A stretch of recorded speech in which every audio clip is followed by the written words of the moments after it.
You're watching Black the Vote Digital Housing Forum. My name is Katrina Holland, Executive Director of Community Alliance of Tenants. And I'm Hannah Holloway, Policy Staff with the Urban League of Portland.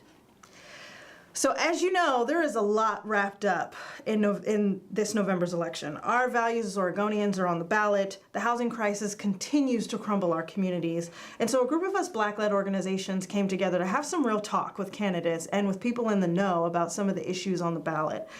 Issues like Black houselessness, issues like access to home ownership, renters, luxury units that are vacant while homeless people are sleeping on the streets. And so we really wanted a chance to dive in and ask some really tough questions. We hope that you'll learn a lot. Also, a quick note, we as nonprofits take our C3 statuses very seriously. In that effort, we made every attempt to get all candidates to this forum. We made repeated phone calls, emails, moved our schedules and our formatting around in an effort to get everyone here. So the candidates that you will hear from are the candidates who were able to make time for this Black Housing Forum. We hope that you enjoy. Feel free to share it, send it to your friends, send it to your family, ask tough questions, and make sure that you get out your vote on November 6th. This is Black the Vote, a digital housing forum. I'm here with David Rogers to talk about Measure 105. David, would you mind taking a minute to introduce yourself and talk about your involvement with the 105 campaign? Sure. So my name is David Rogers, and I'm the Executive Director of the ACLU of Oregon, where we serve on the steering committee of the No on Measure 105 campaign and have really been involved in the No on Measure 105 campaign in almost every way you can imagine. We're actively engaged in field work, communications, coalition building. We've been a major contributor to the No on 105 campaign as well. So David, what would Measure 105 do? Measure 105 is an attempt to repeal basically a 31-year-old anti-profiling law that we've had here in Oregon. That law exists because back in the 80s, there was significant involvement from local law enforcement around the state who felt empowered to act as federal immigration agents and who were essentially profiling Black and brown people who are either immigrants or perceived as immigrants. And so, Measure 105 is an attempt to go back to the days where Oregon could be perceived as a show me your papers state.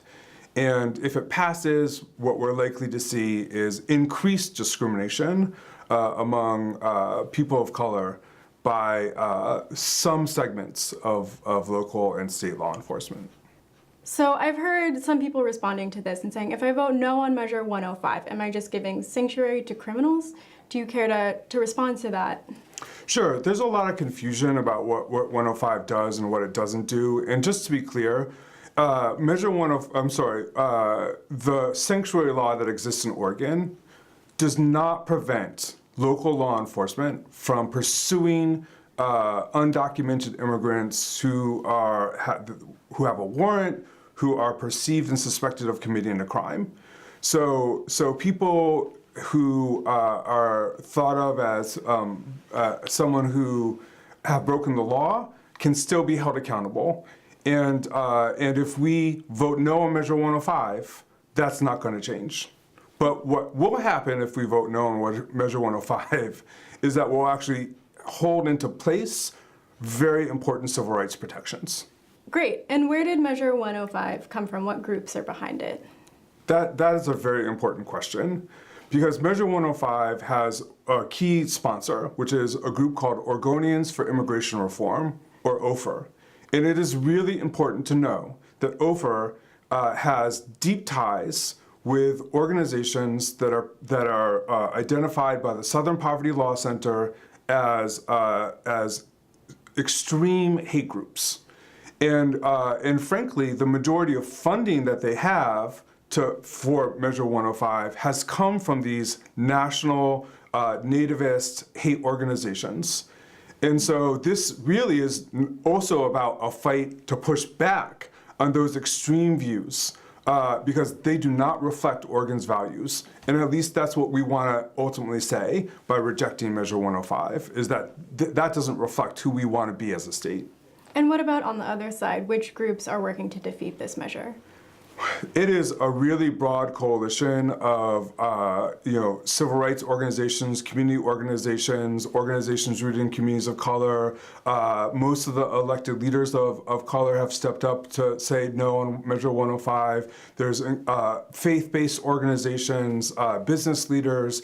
There's a very, very strong group of organizations and community leaders that are saying no on Measure 105. This does not reflect our values. We need to push back on seeing the ways that the Trump agenda could creep in further into Oregon.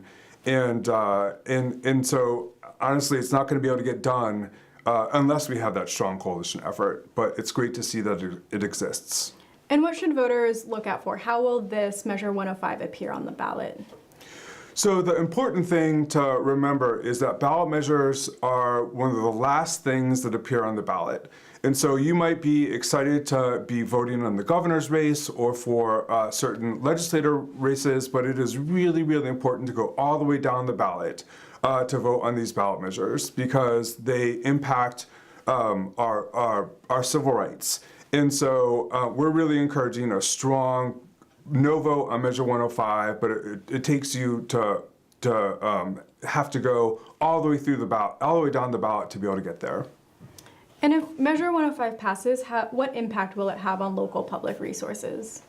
Well, one of our concerns about Measure 105 is that essentially if it passes, it's going to take a bunch of public safety resources away from local communities, and it will essentially allow local law enforcement to use staff time and public resources to essentially do the job of federal immigration officers and offices. And so, this is about ensuring that our local law enforcement don't become the arm of essentially Trump's deportation force. And we should be able to keep our resources focused on local issues. Okay, great. Okay, and is there any last thoughts about things you want voters, and in particular Black voters, to know about Measure 105? Sure. I mean, we know from firsthand experience that discrimination is happening on a daily basis. And it's happening from institutions oftentimes that are meant to protect us, like law enforcement.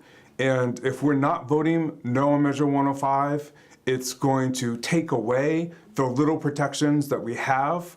And so this is a really high stakes vote. Well, thank you for being here, David. Appreciate it.